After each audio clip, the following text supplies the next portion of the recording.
Repair and maintenance of talc ball press. Talc ball press, as a heavy equipment, safe operation should be kept in mind.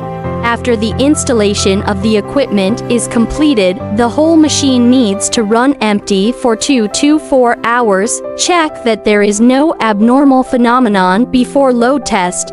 The correct use method can not only ensure the personal safety of the staff, but also improve the service life of the ball press. So, how to repair and maintain the talc ball press?